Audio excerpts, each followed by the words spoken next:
मंगला गौरी व्रत श्रावण मास में आने वाले सभी मंगलवारों को किया जाता है। इस व्रत में गौरी जी के पूजन का विधान है। चूंकि यह मंगलवार को किया जाता है, इसीलिए इसे मंगला गौरी व्रत कहा जाता है। मान्यता है कि मंगला गौरी व्रत को करने से वैवाहिक जीवन से जुड़ी समस्याएं खत्म होती है और संतान सुख की प्राप्ति होती है। आज के दिन मंगला गौरी व्रत कथा अवश्य पढ़नी या सुननी चाहिए और दूसरों को भी सुनानी चाहिए। इससे जीवन में कभी भी किसी प्रकार का कष्ट नहीं आता है और सदैव भोले बाबा और माता पार्वती की कृपा बनी रहती है। तो चलिए सुनते हैं मंगला गौरी व्रत कथा। एक समय की बात है, एक शहर में धर्मपाल नाम का एक व्यापारी रहता था। उसकी पत्नी आकर्षक और गुणवान थी। उसके यहां किसी भी चीज की कोई कमी नहीं थी, परंतु उसके कोई संतान न होने के कारण वह बेहद दुखी रहता था। वह व्यापारी और उसकी पत्नी दोनों माता पार्वती के अनन्य भक्त थे। दोनों प्रतिदिन पास के मंदिर में जाते और माता गौरी की पूजा अर्चना करते। साथ ही प्रत्येक मंगलवार को मंगला गौरी व्रत रखते थे। बहुत समय बीत गए। एक दिन माता गौरी उनके भक्ति भाव से प्रसन्न होकर व्यापारी की पत्नी को पुत्रवती होने का वरदान दिया, जिसके बाद व्यापारी को पुत्र रत्न की प्राप्ति हुई। घर में खुशियां मनाई गई। कुछ दिनों बाद एक मंगलवार को व्यापारी की पत्नी ने धर्मपाल को बगीचे में मंगला गौरी के पूजन के लिए आम का पल्व व फल लाने भेजी। जब व्यापारी आम का पल्व व फल लेकर आया तो वह थोड़ा उदास दिख रहा था। पत्नी ने व्यापारी से इस उदासी का कारण पूछा तो व्यापारी फुट फुट कर रोने लगा। कहने लगा, हे प्रिय, जब मैं बगीचे में आम का फल तोड़ने के लिए पत्थर चला रहा था, तब एक पत्थर गलती से नीचे स्थापित गणेश जी की मूर्ति को जा लगी, जिससे क्रोधित हो गणेश भगवान प्रकट हो कहने लगे कि हे व्यापारी, किसी भी व्रत में सर्वप्रथम मेरी पूजा होती है और मेरी कथा सुनी जाती है, और तुम मुझे ही पत्थर मार रहा है। जाओ व्यापारी, तुम्हारे यहां माता की कृपा से पुत्र की प्राप्ति तो हो गई, पर आज मैं तुझे तेरी करनी के वजह से तुझे श्राप देता हूं कि तेरा पुत्र 16वें साल में मृत्यु को प्राप्त हो जाएगा। तब तुम्हें पता चलेगा कि दर्द क्या होता है। इतना सुनते ही व्यापारी की पत्नी व्यापारी को शांत कराते हुए बोली, हे नाथ, होनी को भला कौन टाल सकता है।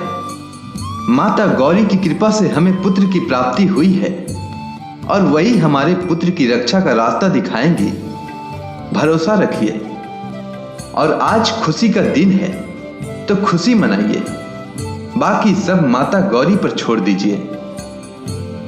बालक के घर में आने से व्यापारी का समय कैसे बीतता चला गया, उसे थोड़ा भी आभास नहीं हुआ, और देखते देखते उसका पुत्र लगभग 12 वर्ष का हो गया। व्यापारी अपने पुत्र को पढ़ने के लिए काशी भेजना चाहता था, पर इससे पहले उसने अपने पुत्र की इच्छा भी जाननी चाहिए। इस पर व्यापारी का पुत्र बोला, पिताजी, मुझे अब पढ़ने में थोड़ी सी भी रुचि नहीं है। मेरी प्रबल इच्छा है कि मैं लोगों की सेवा करूं। इस पर व्यापारी तनिक सोच में पड़ गया। धक से उसे याद आया कि गणेश भगवान ने श्राप दिया है कि उसकी मृत्यु 16वें साल में ही हो जाएगी।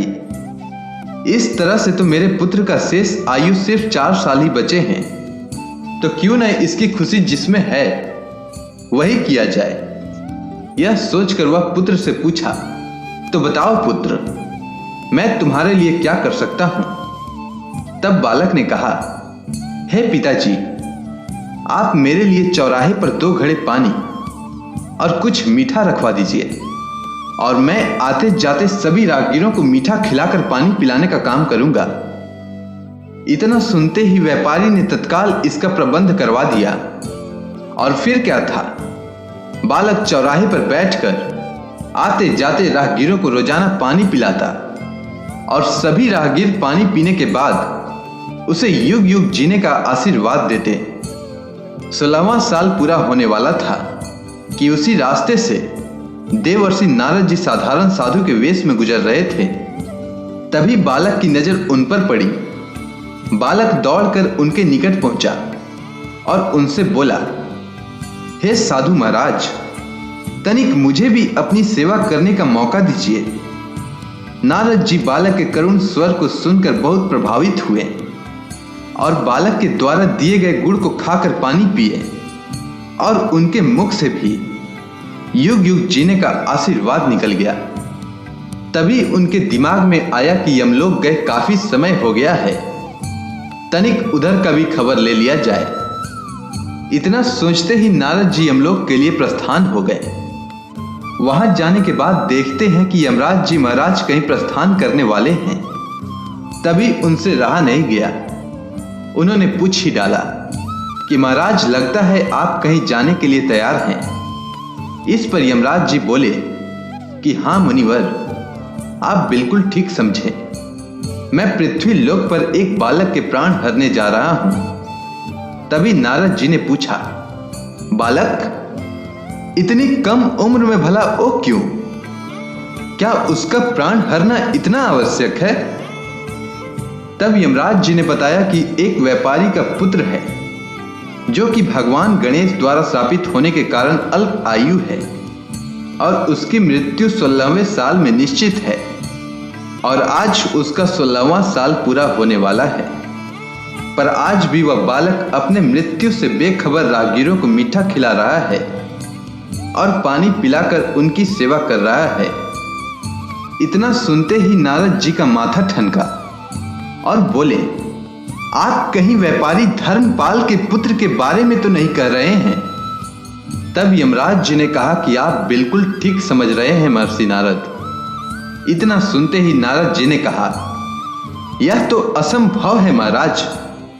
मैंने भी उस बालक की सेवा प्राप्त की है और मीठा खाकर पानी पीने के पश्चात उसे युग युग जीने का आशीर्वाद भी देकर आया हूं। भला एक ऋषि की वाणी कैसे असत्य हो सकता है? इस पर यमराज जी बोले कि यह सब मेरा काम नहीं है। मेरा काम किसी भी व्यक्ति का उसके निश्चित समय पर प्राण हरने का है, सो मैं करने जा रहा हूं। इसके लिए आप गणेश के माता गौरी के पास जाएं और उनसे ही बालक के प्राण की रक्षा के लिए याचना करें, तभी कोई काम बन सकता है।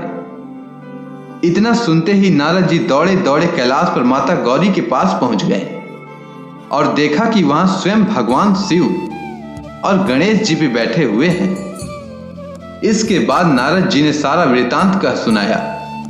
इतना सुनते ही माता गौरी ने कहा, ये तो घोर अनर्थ हो जाएगा कि एक ऋषि का दिया हुआ आशीर्वाद असत्य हो जाए, पर गणेश का दिया हुआ श्राप भी व्यर्थ नहीं जा सकता। अतः इस समस्या का एक ही समाधान है कि पृथ्वी पर एक महिला है जो मंगला गौरी का व्रत करती है, जिसके फल स्वरूप उस महिला की पुत्री के जीवन में कभी भी वैधव्य दुख नहीं आ सकता है। यदि उस युवती के साथ धर्मपाल के पुत्र का किसी प्रकार विवाह हो जाए तो उस बालक के सर से मृत्यु का साया हट जाएगा।